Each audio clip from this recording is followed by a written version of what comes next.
నేటి రాశి ఫలాలు. కర్కాటక రాశి వారు ఈరోజు కొత్త పనులకు శ్రీకారం చుడతారు మరియు విజయవంతంగా వాటిని ప్రారంభిస్తారు. ఇక దూర ప్రాంత బంధువుల నుండి ఊహించని ఆహ్వానాలను అందుకుంటారు. ఇక ఏవైతే ఆలోచనలు చేస్తున్నారో వాటికి ఈరోజు కార్యరూపం అనేది వస్తుంది. సమాజంలో విలువ పెరుగుతుంది. విలువైన వస్త్ర ఆభరణాలను కొనుగోలు చేస్తారు. ఇక ఈరోజు కర్కాటక రాశి వారికి ధనలాభ సూచనలున్నవి. వృత్తి ఉద్యోగాలలో ఎవరైతే ఉన్నారో వారికి ఉన్న సమస్యలు ఈ రోజుతో తొలగిపోతాయి. ఇక కర్కాటక రాశి వారికి ఈరోజు సునాయాస విజయాలనేవి లభిస్తాయి. ఇక విలువైన బహుమానాలను పొందుతారు. ఇక భూములను కొనుగోలు చేస్తారు. విద్యా లాభం కనిపిస్తుంది. విద్యార్థులకు ఉన్నతమైన విద్యా అవకాశాలనేవి కలుగుతాయి. ఇక ఈరోజు శుభవార్తలను వింటారు.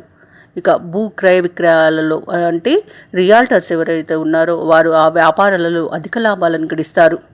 ఇక విద్యార్థులు పోటీ పరీక్షల్లో విజయాన్ని సాధిస్తారు. నిరుద్యోగులు ఎవరైతే ఉద్యోగం కోసం చూస్తున్నారో వారికి మంచి ఉద్యోగం లభించే అవకాశం అయితే కనిపిస్తుంది. ఇక శ్రీమూలక ధనప్రాప్తి అనేది కర్కాటక రాశి వారికి ఈరోజు కలుగుతుంది. వ్యాపారస్తులు తమ వ్యాపారాలలో నూతన ప్రణాళికలను అమలు చేసి వ్యాపారాలలో లాభాలను పొందుతారు. ఇక ఈరోజు కర్కాటక రాశి వారికి అదనపు ఆదాయం అనేది సమకూరుతుంది. ఆకస్మిక ప్రయాణ సూచనలు ఉన్నవి కాబట్టి దానికి తగిన విధంగా సంసిద్ధమవ్వండి. ఇక ఈరోజు కుటుంబ సభ్యులతో కలిసి విందు వినోదాది కార్యక్రమాల్లో పాల్గొంటారు.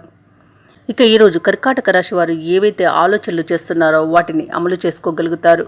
వ్యాపార వాణిజ్యవేత్తలు ఎవరైతే ఉన్నారో వారి యొక్క వ్యాపారాలలో అధిక లాభాలను గడిస్తారు. ప్రభుత్వ ఉద్యోగస్తులు ఎవరైతే ఉన్నారో తాము పనిచేసే చోట ఒత్తిడులను తొలగించుకోగలుగుతారు.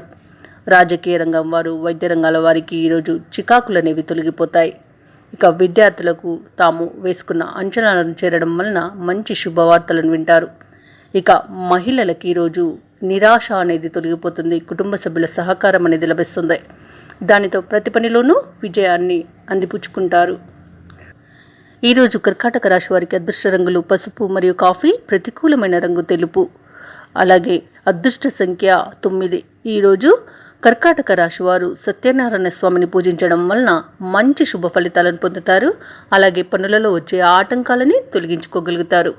ఈ వీడియో నచ్చినట్లయితే లైక్ చేయండి, షేర్ చేయండి, అలాగే సబ్స్క్రైబ్ చేయడం అస్సలు మర్చిపోవద్దు. అంతా శుభమే జరుగుతుంది.